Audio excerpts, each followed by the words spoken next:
আমরা তিন ভাই তিন ভাগে কোরবানি দেই। এক ভাইয়ের অবস্থা ভালো, তাই সে বেশিরভাগ টাকা দেয়, আর আমরা অল্প কিছু পরিমাণ শরিক হই। তাহলে কি আমাদের কোরবানি আদায় হবে কিনা? এটা একটা গুরুত্বপূর্ণ প্রশ্ন।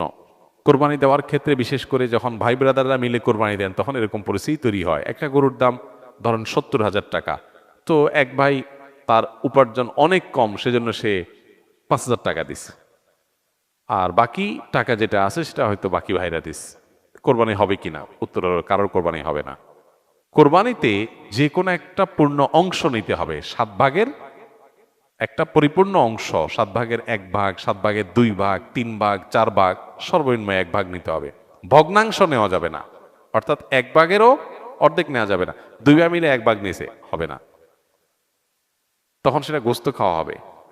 পশু জবাই হয়ে গেছে সেই পদ্ধতিতে, গোস্ত খাওয়া হবে, কিন্তু কোরবানি হবে না। কোরবানি বিশুদ্ধ হইতে হলে প্রত্যেককে পূর্ণাঙ্গ একটা ভাগ নিতে হবে। হ্যাঁ, এখন এমন হতে পারে যে এক ভাইকে আল্লাহ আর্থিক সচ্ছলতা দিয়েছেন, বাকিদেরকে দেন নাই, তো কি হবে?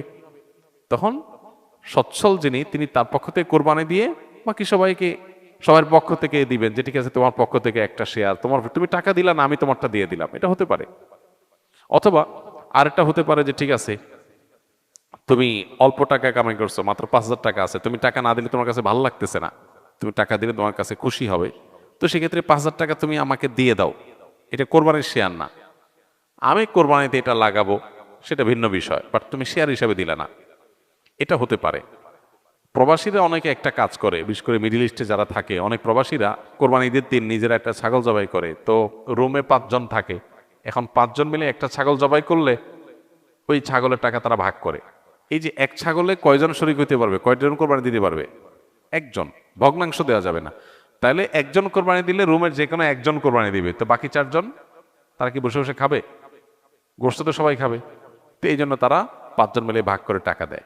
এখানে কারোরই আসলে কোরবানি হবে না, জবাই করা হবে, পশুর গোস্ত খাওয়া হালাল হবে, কিন্তু কোরবানি হবে না।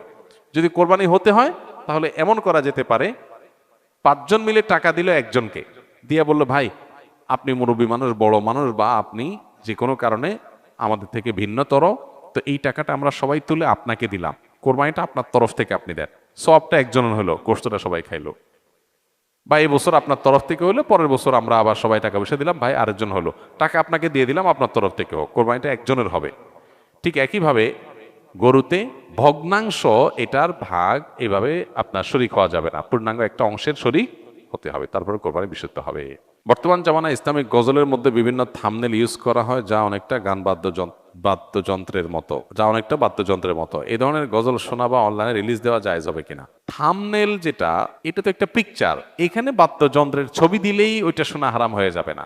যদি ইসলামী গজল বা গানের কথাগুলোর ব্যাকগ্রাউন্ড সাউন্ডের মধ্যে যদি কোনো মিউজিক থাকে, মিউজিক বাজে সূক্ষ্মভাবে, তাহলে সেটা শোনা না জায়েজ, গুনাহ, শোনা যাবে না। থাম্বনেলের মধ্যে ছবি কি দিছেন না দিছেন, থাম্বনেল একটা তবলার ছবি দিয়ে দিলেন, কিন্তু ভিতরে প্লে করার পরে ভিডিওটা স্মুথ, একদম খালি গলা গাওয়া হয়েছে, সেখানে কোনো মিউজিক্যাল ইনস্ট্রুমেন্ট ব্যবহার করা হয়নি, তো এটা হারাম হবে কেন? মিউজিক শোনা হারাম, মিউজিকের ছবি দেখা কি না, দেখলে হারাম হবে না। বিধায় আপনার থাম্বনেলের ছবি কি আছে না আছে, এটার জন্য ভিডিও হারাম হবে না। তবে হ্যাঁ, আজকাল অনেক আপনার গজল, ইসলামী সঙ্গীত বের হয়েছে, যেগুলোতে সূক্ষ্মভাবে মিউজিক আছে, আপনি একটু মনোযোগ দিয়ে শুনলে বোঝা যায় যে মিউজিক ব্যবহার করা হয়েছে, সেগুলো শোনা হারাম।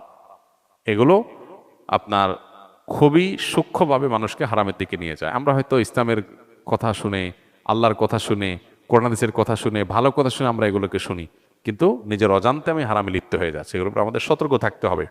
ফ্রেশ খালি গলায় গাওয়া হয়েছে এবং সেখানে মিউজিকের কোনো ইনস্ট্রুমেন্টের ব্যবহার করা হয় নাই, শুধু সেগুলো আপনি শুনতে পারবেন। আল্লাহ আমাদেরকে আমাদের তৌফিক দান করুন।